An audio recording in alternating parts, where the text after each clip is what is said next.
Maraming salamat, Ivan. Pwede ka na mauna mo kung may lakad ka pa eh. Kakausapin ko na si Lynette. Are you sure you don't want me to wait for you? Oo naman. Okay. Oo, ano?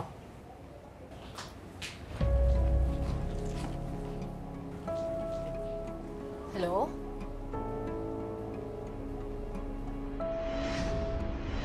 Bigay na nga ng maling pangalan at iwan pa ng bata.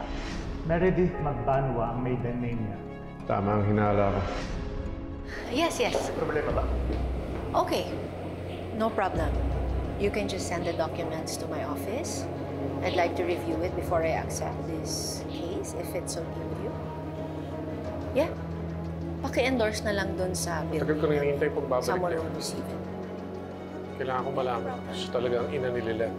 Thank you for having us.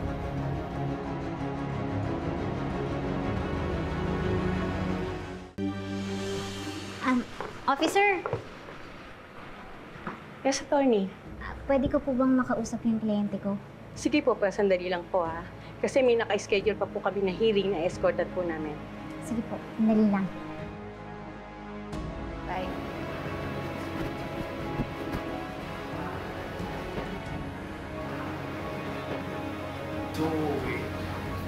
Yes, I just got off the phone with the secretary. Oh, that's what we know you're So you know the Ano nangyari? Ba't ka matras? Okay, so we can try then. I didn't want to ambush her like this. But you can trust it. I didn't want to put her in the spot in front of her family. Kailangan ko siya makausap na kaming dalawa lang. Masaya na pag-uusapan namin. Maghihintay na lang ako, baka ma-checkpoint ko siya mamaya.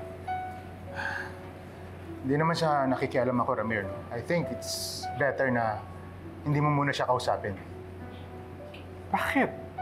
Ang tagal ko nang hinihintay ito. Bakit ko pa patatagalin? Kailangan ko na malaman na totoo. That's exactly my point. Mas mabuti siguro kung mag-gather muna tayo ng information para may basehan ka kapag kinausap mo na si Attorney Meredith. Remember, she was the one who gave away the baby before. It means she didn't want to keep it. Kapag tinanong mo siya kung siya ang ina ni Lynette, baka i-deny lang niya. Pero kapag meron ka ng impormasyon at ebidensya na bago at naniniwala kang tama ka, hindi na siya basta-bastang makakatanggi. She has no choice but to admit the truth.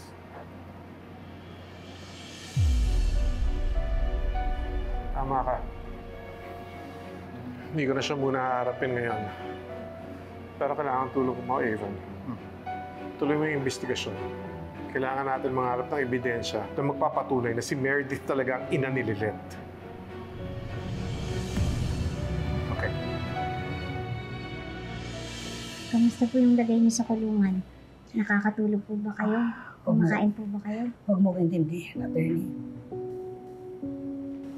Pag nagkita kayo nilang Guy, yakapin mo siya para sa akin, ha? Mahal na mahal ko siya.